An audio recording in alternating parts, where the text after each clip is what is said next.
Welcome to the Payment Shed podcast, live from MPE Berlin 2026. We are joined this afternoon by Alex, Head of Payment Ecosystem at Payrails. Alex, welcome to the show. Nice to be here. Thank you for having me. How are you finding the event so far? Oh, it's great. I love the energy. I love all the people.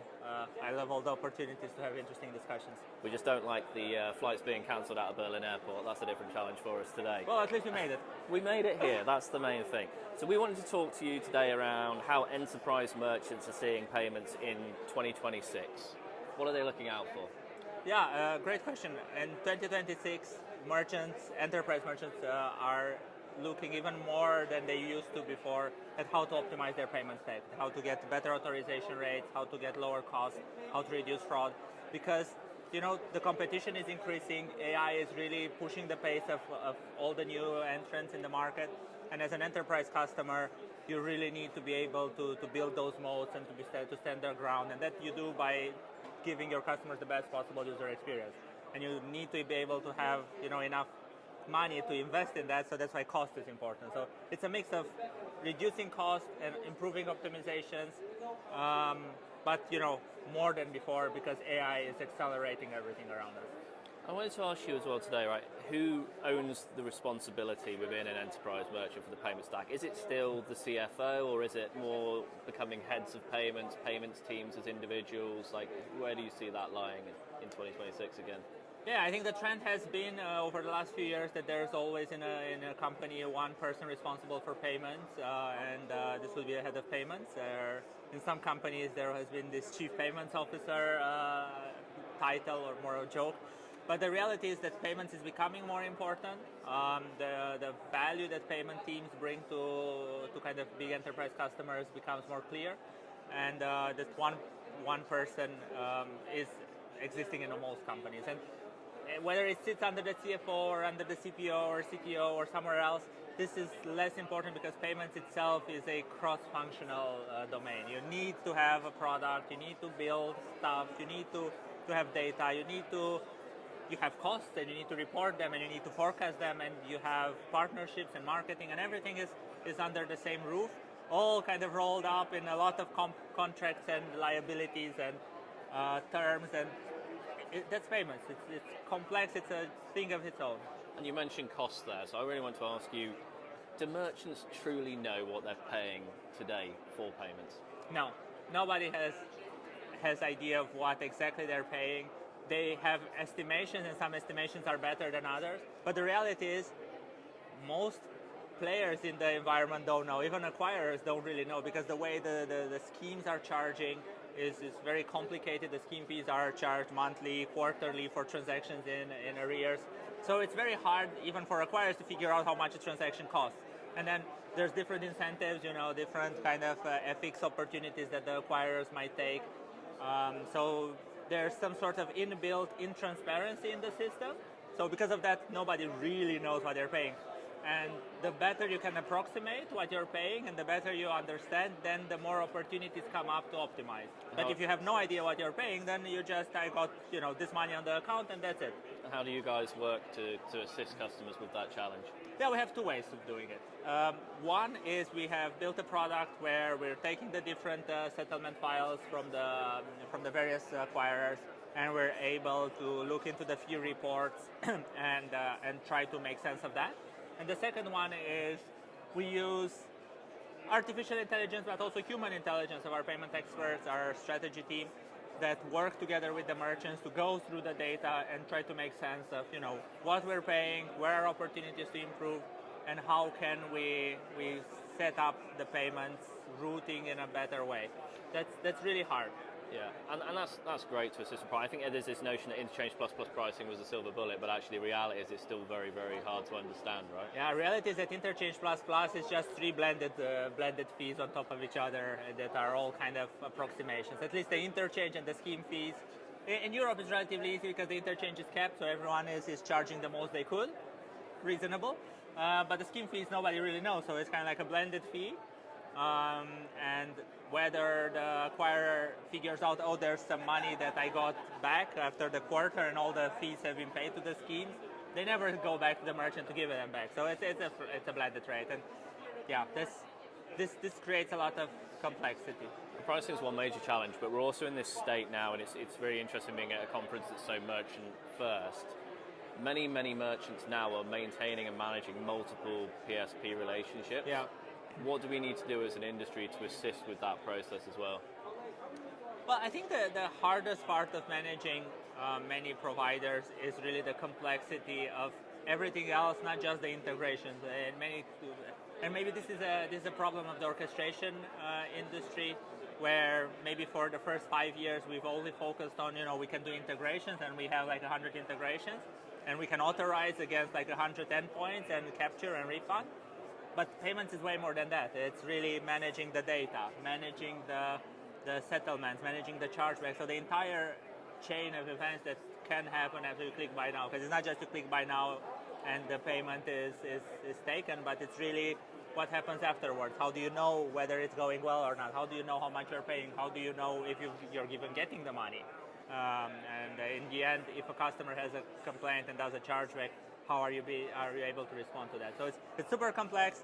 And to go back to your question, what the industry needs to do is really try to focus on a kind of unified solution that solves all these problems.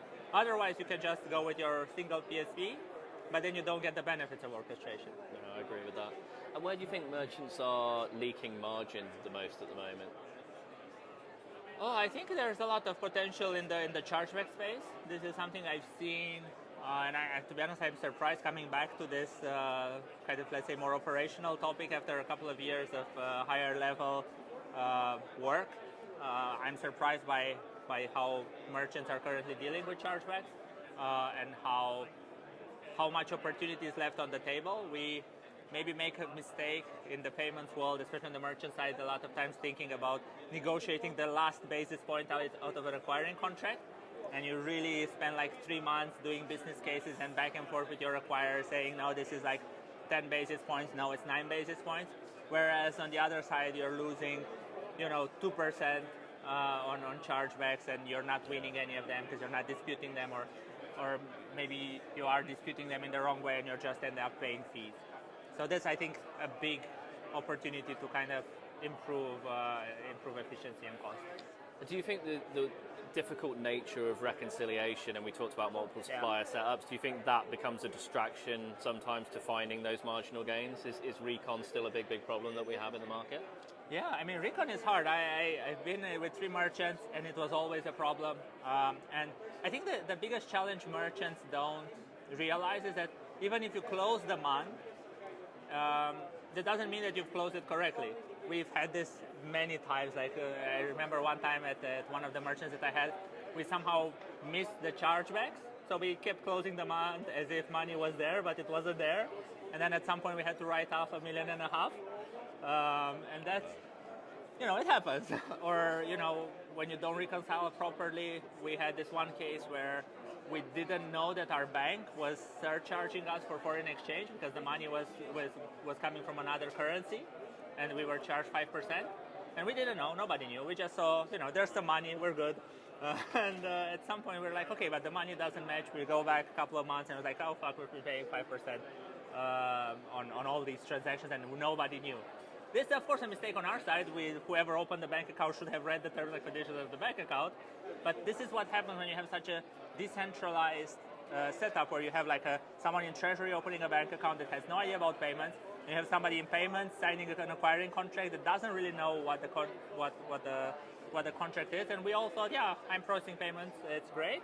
And the other guy's like, yeah, some money is coming. And then the accountants were like, I don't know, I see some orders and I see some money, I hope it's good. And because of the FX, you couldn't really tell whether it's good or not, and you would always say, oh, it's maybe fluctuations. But over a longer period of time, you realize, oh, $500,000 is missing. That's mad. Yeah. So then how do we build that reconciliation piece in as a part of the actual payments layer moving forward? Yeah, I mean, what you need to do is really be able to account on the transaction level for all the money. I need to know, like, if I have 100 transactions today, I need to know that each individual transaction has been paid off, and I need to pay it out to us, and I need to know that each transaction got the right amount. And a lot of times mistakes happen, right? Sometimes it happens that you have maybe mismatches in the statuses, maybe a partial capture or a partial refund, something that goes unnoticed. and you miss these small things here and there. But these small things, if they aggregate, like in my case that I had before with the 5% FX fee, 5% is not a lot on one transaction. But on all transactions, it's huge. Adds up. And that's what you need to do. You need to look at all the orders and try to match order by order and have the guarantee that everything that has been sold, money has been received for. Because otherwise, you can't really close the month credibly. And especially if you're a bigger company, if you have like investors, if you're public, God forbid, and you make mistakes in these accounting practices, then you're going to have a bad day. Yeah. Now, we're at MPE in Berlin. We ask all of our guests at these events, why is this such an important part of your events calendar in the year? For me, it's because of the people. It's such a great energy to be able to come here and talk payments the whole day with people that are equally excited about this obscure industry that people outside of this building have no idea about. So this for me is the best, that I have discussions like the one we're having even now. It's really the people. Yeah, no, I like that a lot. So the final part of our interview, everyone that comes on the Payment Shed podcast, we have a final section, the Shelf of Shame, where we ask you to nominate something in the world of payments and fintech. Really grinds your gears. If you could get rid of it forever, what will you bring to the table today? Oh yeah, the chargeback process.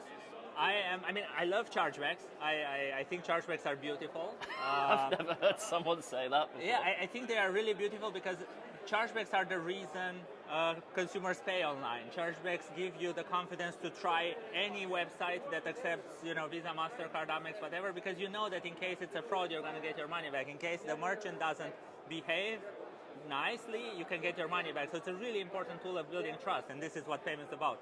But on the other hand, the process is quite complex, and maybe the process is fine, but the way the merchants and the PSPs implement it is really a nightmare. Like, I've talked in the last 6 to 8 months since I've joined Payrails with probably 30 merchants, and a lot of them have this very complicated manual process where they get data from all the acquirers in different formats. They try to get data from the backend. They try to create these dispute files, which are a PDF. And you need to really take care about the PDF, because on the other hand, and this is what really blows my mind, on the other hand, there's also a person.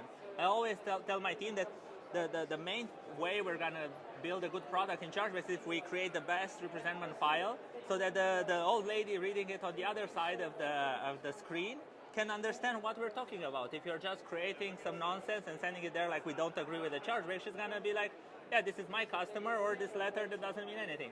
So the clarity of communication needs to be important.